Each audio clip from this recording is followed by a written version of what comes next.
Welcome to a lesson on creating fire. I'm going to give credit out to 10steps.sg.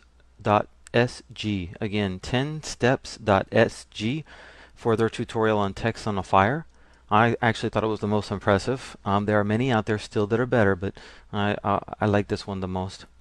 First thing we're going to do is have a black background, and we're going to use the type tool, and we're going to type the word fire in Adobe Caslon Pro. So let me go here and type fire. Press enter on a numeric keypad. We're going to center this a little bit better, and I'm going to make it a little bit bigger.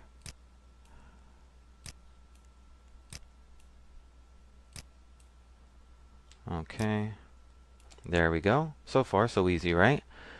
Now we're going to bring up our blending options for our layer. And how do we do that? You got it. Go ahead and double click on the layer, and this will bring up some blending options. First thing we're going to do is we're going to choose the blending outer glow. Select outer glow, and you're going to see some options that open up. And one of the things that we're going to do is we're going to change this color from the default yellow color. We're going to change the hex color down here to F70300 to that nice redness. And we're going to leave the opacity at 75%. And the size, I don't think the size needs to be 17. I'm going to say 5. Maybe a little bit more. I'll make it 9. 9 for the size. Now, the next thing that we're going to choose is overlay. And we're going to say color overlay. And we're going to change this color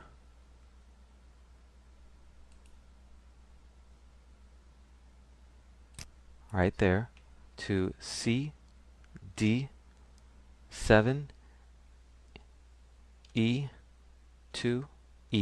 I'm just saying a little bit slow just so you can type it in at the same time with me. Leave it at 100%. Then we're going to go over to satin, which is right here. The satin makes it little, how do you say this? Satiny? I don't really know how you would tell. Choose multiple and choose opacity is 100%. Choose 19 degrees, which it is. Make sure the invert is checked. And we're going to change the color here to 872D0F. Okay. And we're going to choose the distance, which is 6 and 13. And we're going to make sure that our contour is the regular contour that we have. So you can see in the styles that we've already applied an outer glow, a satin, and a color overlay, and we're getting close to this, aren't we? It's amazing.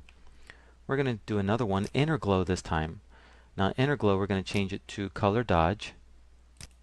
And this is, if you notice in this blend mode, these are the lighten. 100%. And you can tell we're already going to change this color, right? So let's change this color down here to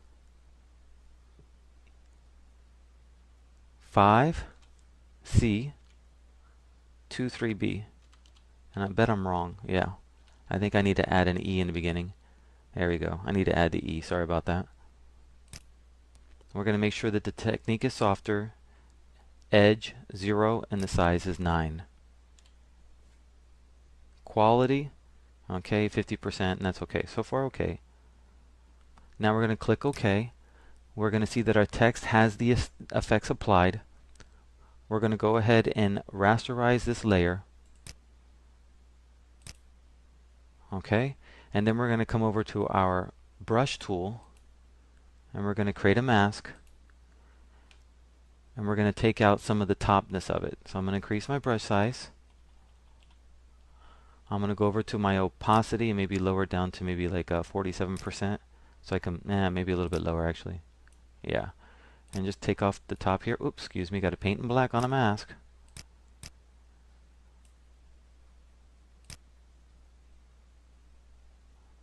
Okay.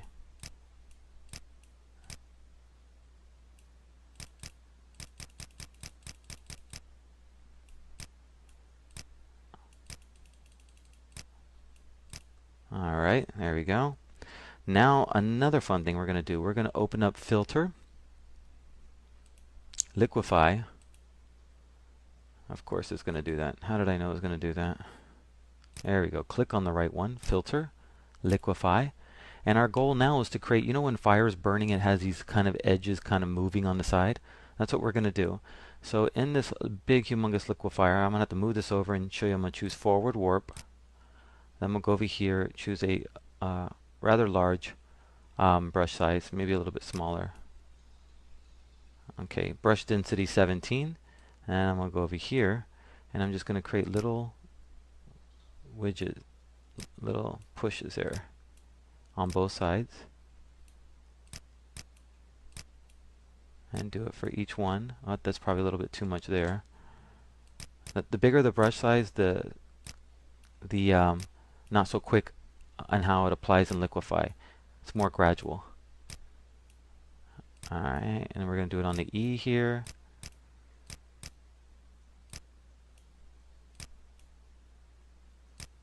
Alright, maybe right there too. Once we're happy with that, we're going to click OK. Now you can see how it changed. You see why that was important? Very interesting.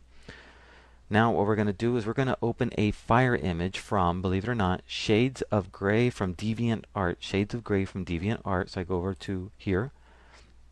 I'll double click to open it up in Photoshop. I'm going to go over to my channels panel, and I'm going to click one. Red. I like red. I like green. And blue's a little. Let's try red. I think I'm supposed to try green. Actually, probably is better.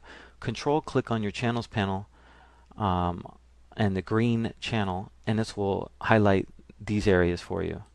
Use the move tool and just move this over into our other open document. Press shift to constrain it to where you need it. Oh gosh, I'm so sorry. Shame on me. I can't believe I just did that. Okay. Go to the channels, go back to the RGB, go back to the layer. Now move it so we move the actual color. Okay, there. Press shift and that will constrain it for you.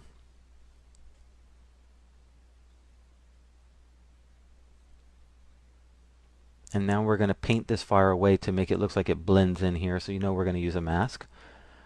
And we're going to go back to our paintbrush and just paint along. I think over here I can definitely... Actually, let me just move this fire to a more realistic aspect here. Yeah, make it look more real. Like about maybe there. Yeah. And now let me use... Okay, good, because I can automatically get rid of this, right? I don't need this. I definitely don't need this.